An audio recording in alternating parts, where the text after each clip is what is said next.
seu comentário e participar aqui da nossa roda de conversa. Revista Responde. Como criar seus filhos. E a pergunta dessa semana da ouvinte Maria José Carlos, ela pergunta o seguinte, aliás, ela comenta o seguinte: tenho 3 filhos, cada um deles com personalidades muito diferentes, e sinto que o mais velho, que agora é adolescente, contesta muito o que o seu pai diz. Comigo ele é muito mais tranquilo. Percebo que tem algo muito forte no comportamento do meu marido desde sempre, que faz com que meu filho queira confrontá-lo, ou não sei se é chamar atenção. Só para dar um exemplo, ela comenta aqui que o menino está com 16 anos, começou a fumar com seus amigos. O marido dela fuma, e ela fala, percebo que é uma maneira de copiar, mas ao mesmo tempo de provocar o pai. Será que eu vou passar isso com os meus outros filhos? Vivemos até momentos de tensão com isso. Ela tem 3 filhos, um com 16, um com 10 e outro com 7. Bom, a pergunta da ouvinte é complexa, mas a gente recebe aqui hoje no Revista Responde a educadora Beatriz Cardoso, presidente do Laboratório da Educação, doutora em Educação pela Universidade de São Paulo. Ela que coordena vários projetos e por isso já é a segunda vez que a gente chama a Beatriz aqui para responder perguntas dos ouvintes, porque entre outros projetos que ela coordena, tem o blog Toda Criança Pode Aprender, em que vários pais também fazem perguntas ali, elas trazem várias perguntas e respondem com esse olhar do educador, esse olhar do mestre em relação às crianças. Beatriz, prazer ter você aqui novamente. Eu é que agradeço o convite, é sempre um prazer poder conversar com vocês. Como é que a gente pode responder para essa ouvinte essa questão, né? Eu digo assim, em relação ao exemplo que os pais passam, né, e que isso mais lá para o futuro pode gerar até conflitos, mas essa questão do modelo que os pais representam para as crianças é fundamental, né?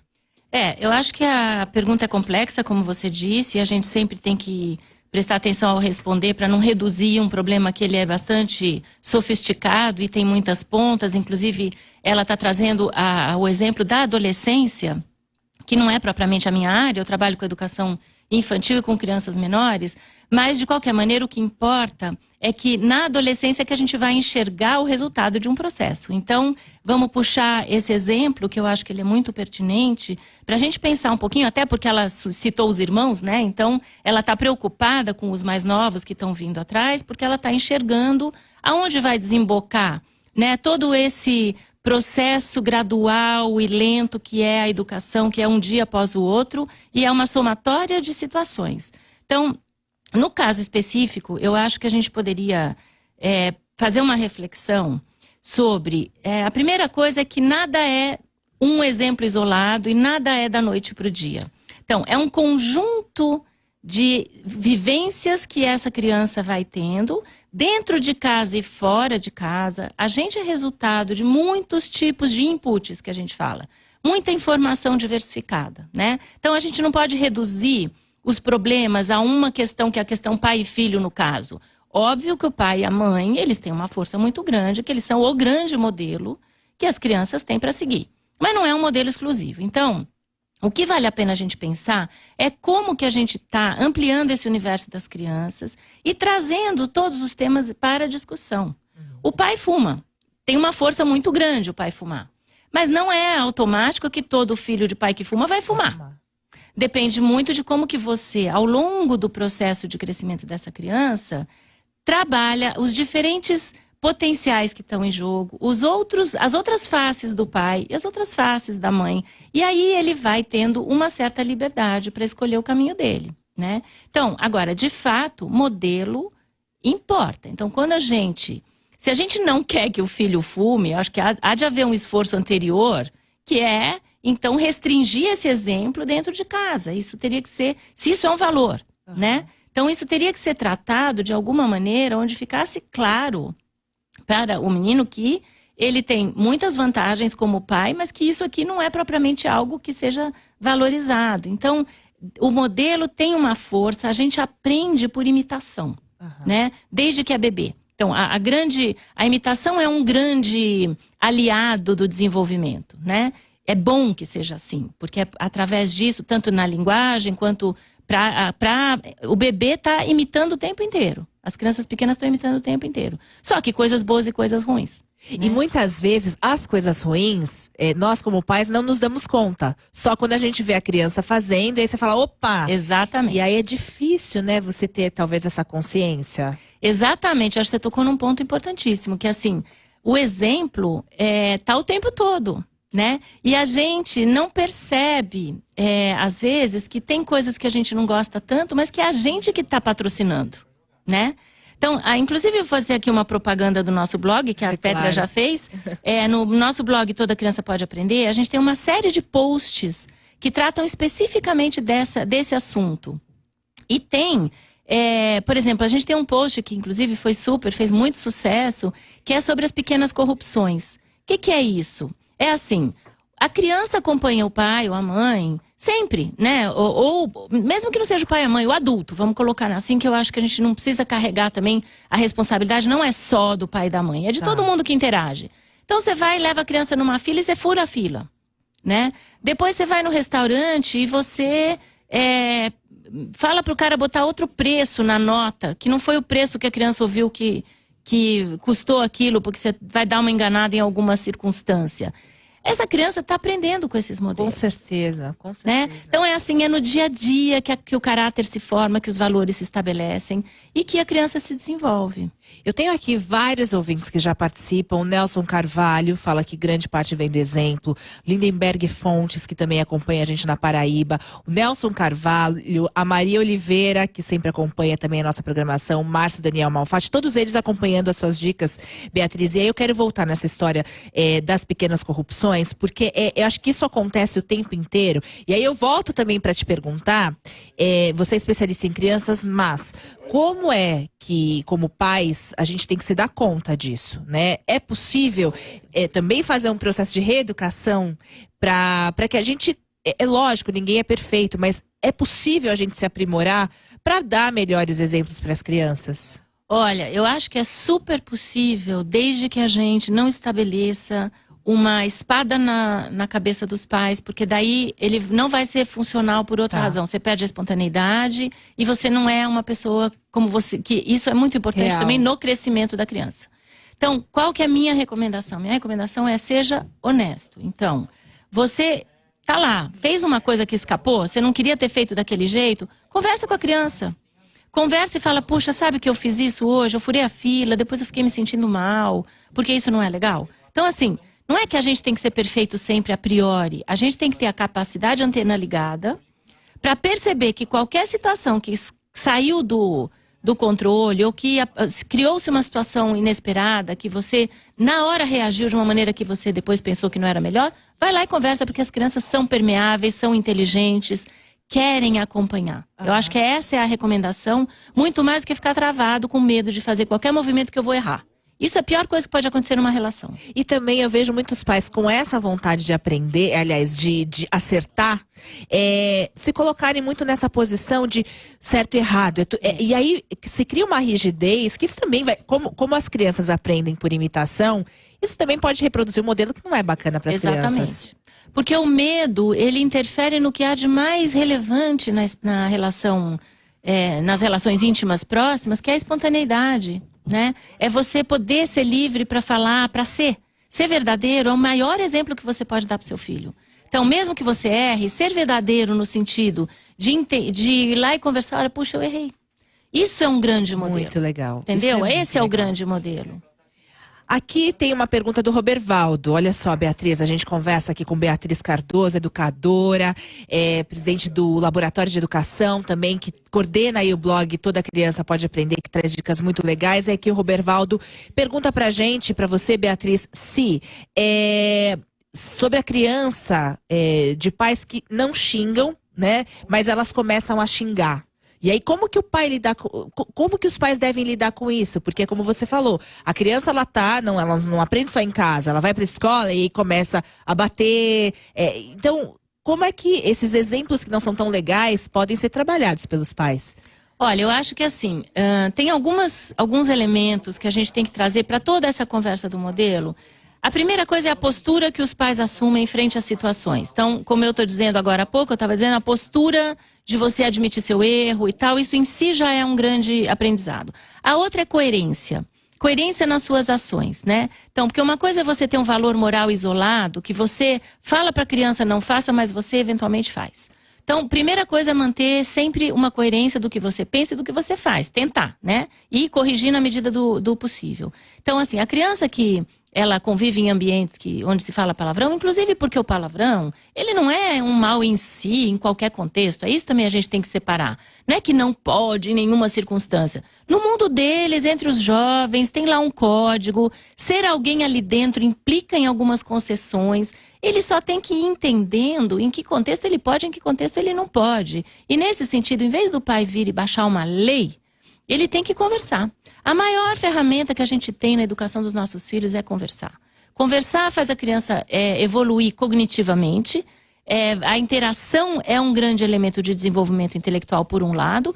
E, por outro, é o grande aliado nosso na construção de valores sólidos. Então, é conversando. Não adianta você vir e botar uma lei que não pode falar um palavrão, porque não é verdade. E porque a gente fala o tempo inteiro, né? Exatamente. Assim, né? A gente tem um post lá no nosso blog, que eu acho que trata muito bem essa questão, que é justamente tem um pediatra. Aham. Não me lembro. É um psiquiatra, desculpa. Tá. Ele se chama O que é ser pai ou mãe maus. Esse post tem lá, a gente pega a voz de um especialista que é um psiquiatra e ele vai tratar exatamente desse assunto. Como é que eu ponho limite? Porque eu sou mal visto pelo meu filho, porque eu sou chato, porque eu ponho limite. Até ele virar pai, até ele virar um adulto, que ele vai ser agradecido de você ter sido capaz de colocar os pilares da formação. Esse é o papel da gente. Às vezes incomoda a criança. Uhum. Não precisa ser autoritário, não precisa ser duro, mas precisa ter, como eu disse, clareza e coerência. Então, se eu sou coerente, se eu explico para ele por que aqui não pode falar palavrão, ali pode, ele vai ficar chateado na hora que você põe o limite, mas ele no futuro vai te agradecer. Porque você vai dar estrutura para ele entender como é que ele se posiciona no mundo. Agora, Beatriz, tem crianças que são mais difíceis que outras nesse processo? Assim, tem crianças que aceitam melhor limite?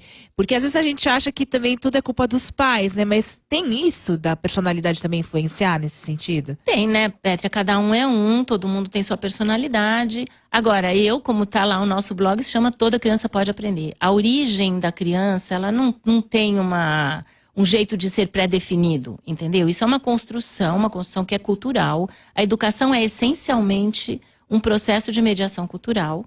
E, então, eu acho que depende muito do contexto. Por isso que o modelo, esse assunto que nós estamos falando, é tão importante.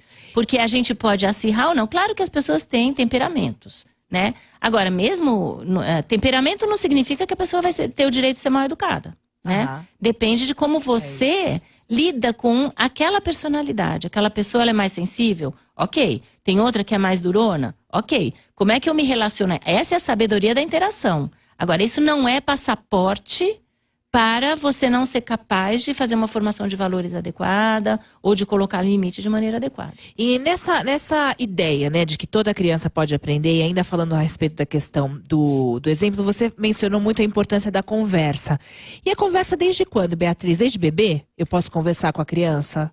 Na verdade, a conversa é desde a barriga, né? Eu acho que a gente tem que entender que mesmo desde que a mãe está grávida, se há uma conversa, já existem estudos que mostram que ela até escuta a voz, ela vai se familiarizando. Claro que você não vai estar tratando ali de conteúdo, mas você está tratando de relação afetiva, né? E o tom da voz, a maneira como você fala. Então a conversa é desde sempre. Principalmente os bebês recém-nascidos, conversar muito é muito, muito importante. Na hora que você está trocando a fralda. Aí você não está passando conteúdo, mas você está passando exemplo. Modelo por quê? A maneira que você fala com a criança, o tom da sua voz, os gestos que você faz, o tipo de acolhimento que você consegue fazer através da conversa, vai definir muita coisa. Ali já começa a nascer uma coisa que tem a ver com o exemplo. Então, a conversa é muito, muito importante. Tem até um outro post que a gente tem lá no blog, que a gente leva um exemplo de uma campanha internacional que se chama Children See, Children Learn. Uhum. E tem um vídeo que vale a pena todo mundo ver.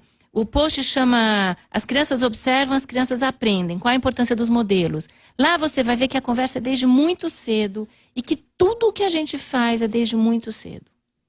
Agora, eu vejo alguns pais com dificuldade de conversar com as crianças quando são pequenas. Dificuldade mesmo. Talvez até por não ver ali alguém para interagir ainda e ficar sem jeito. Como é que é fazer essa conversa, Beatriz? Eu sou o contrário, na verdade.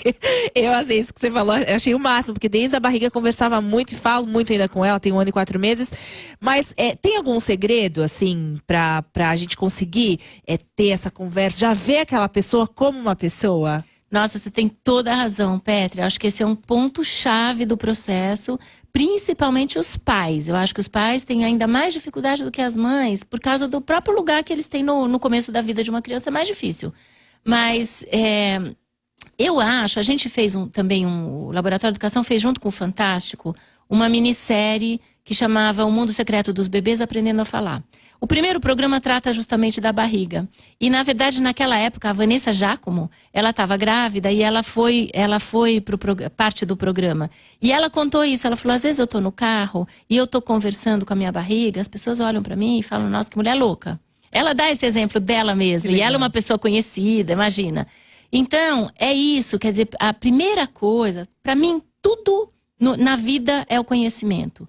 Se eu sei por que é importante, eu elimino metade da minha timidez, do meu incômodo de ocupar essa posição. Porque, no fundo, ao fazer isso, você está entregando as chaves de um futuro para sua criança. Você está criando um contexto de desenvolvimento que vai fazer toda a diferença na vida adulta dela.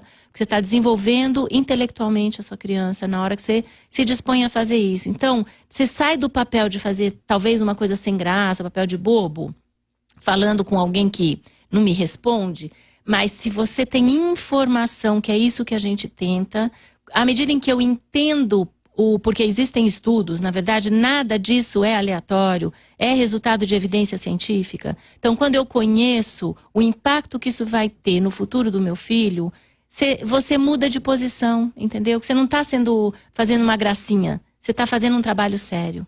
Bom, Beatriz, tá um sucesso aqui, o pessoal comentando, enfim, muito aqui a nossa conversa, a Valerie Simas, o Rodolfo Neto. Aqui eu vou fazer a pergunta do Rodolfo Neto. Obrigada, Rodolfo.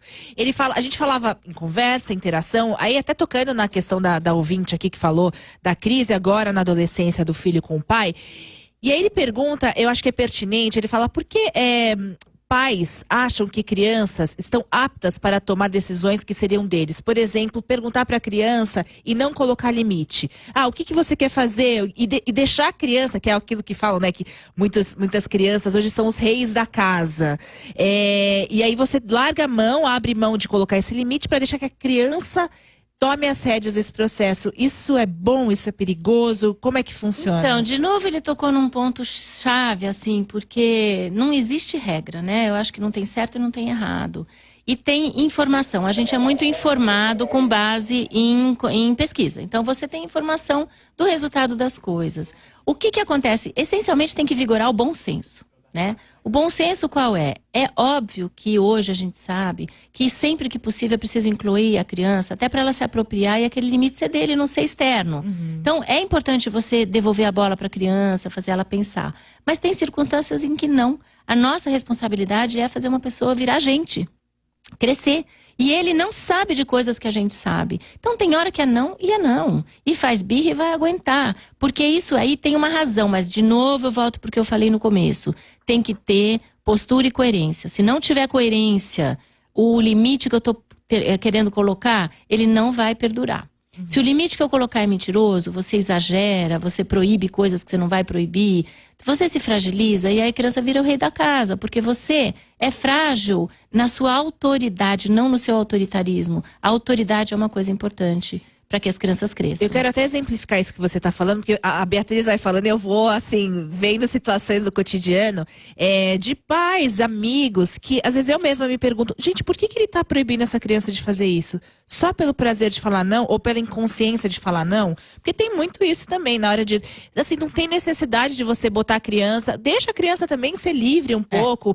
Então eu acho que às vezes falta esse bom senso na nossa vontade de limitar as crianças, é muito não também. É isso aí. Agora, tem uma coisa, o bom senso desde sempre, porque o problema é quando você lá pra frente já construiu um cenário de relação com a criança, onde ela já é um pouco reizinho, aí você quer botar o bom senso tarde, aí você não consegue mais, você fica patinando. Então, é desde o começo em que você tem que ir entendendo o que realmente está na sua mão e sua responsabilidade adulta. E o que você pode construir junto com ela. Porque, como eu digo, é importante devolver a bola para a criança, para que ela entenda, para que ela opine. A criança é um ser pensante, tem visão, tem inteligência. Desde sempre. Tem ponto de vista. E o ponto de vista dela deve ser respeitado. Mas não deve ser respeitado numa negociação em certos assuntos em que pode. Vamos pegar uma situação que fica fácil exemplificar. Uma questão de segurança. Você não vai perguntar para ela, você acha que você deve ficar aqui perto dessa mureta que você pode cair e morrer? Ou você realmente tira a criança? Tira. Porque tem bom senso, porque tem uma regra que é uma responsabilidade sua, ela não sabe dos perigos.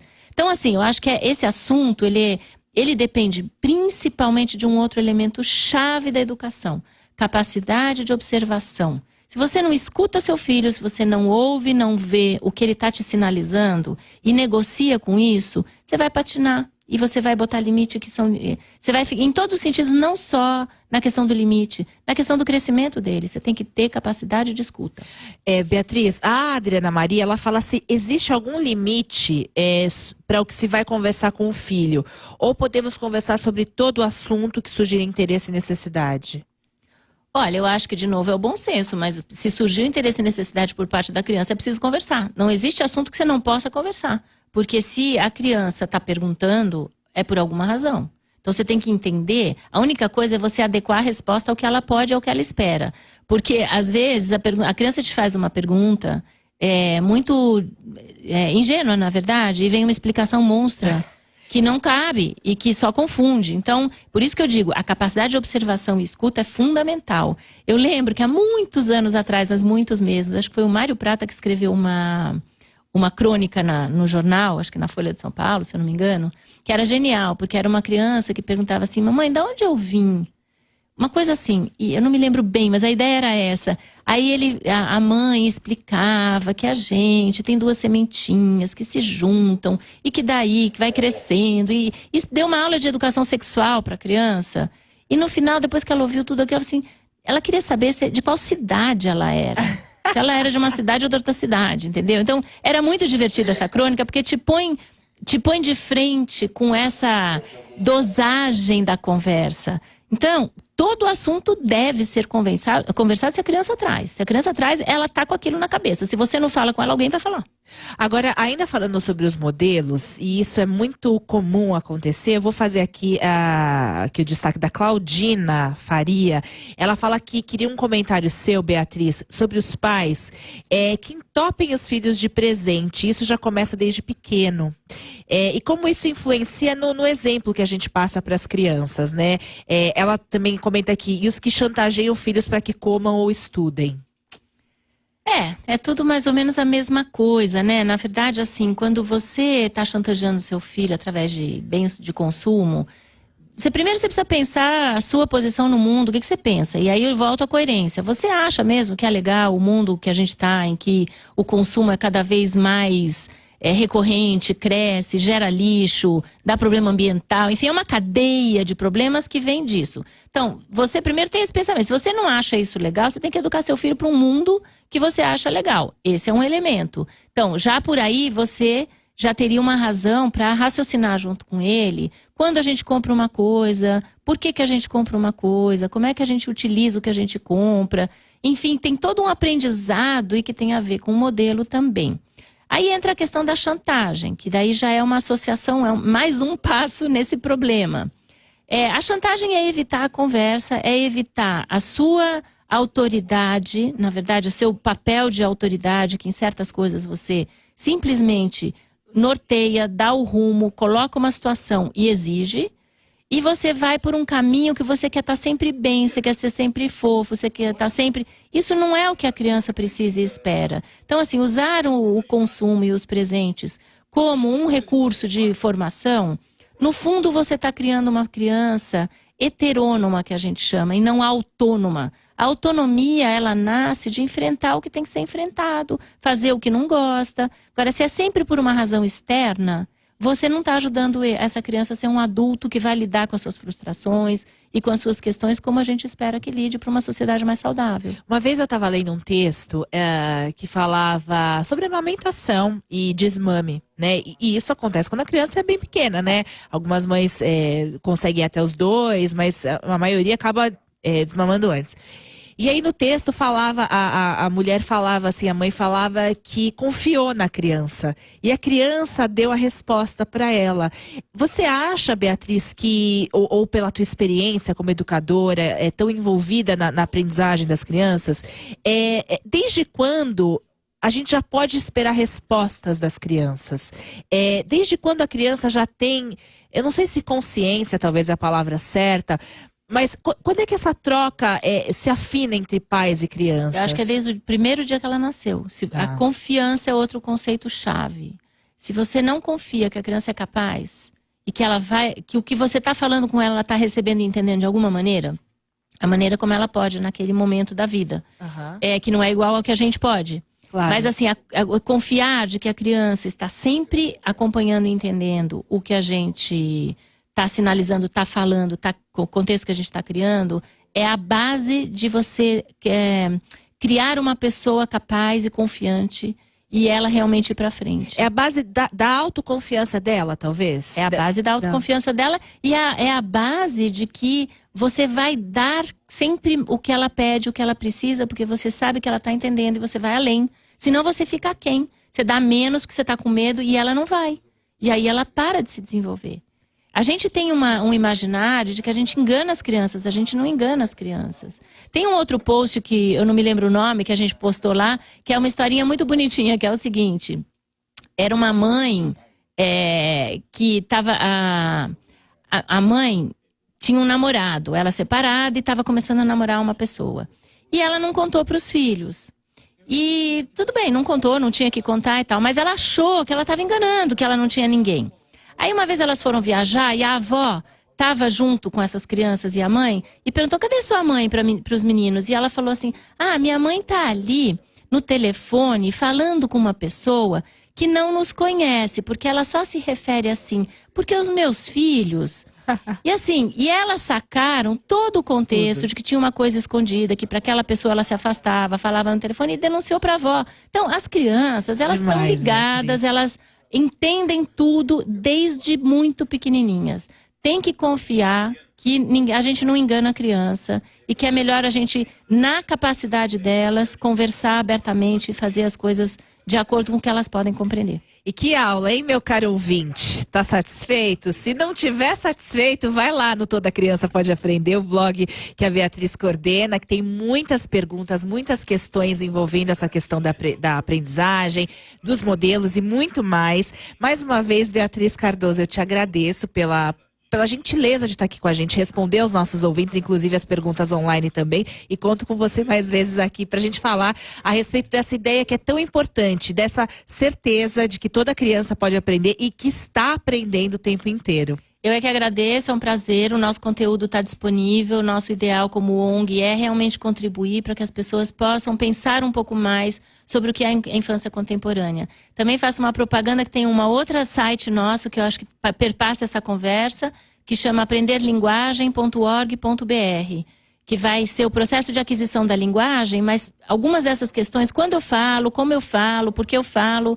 Ali está tudo apresentado e vale a pena visitar. Essa é Beatriz Cardoso, educadora, presidente do Laboratório de Educação, também doutora em Educação pela Universidade de São Paulo, que vira e mexe, está aqui com a gente no Revista Responde para responder as tuas perguntas no revistaresponde@cbn.com.br. Com isso a gente encerra a nossa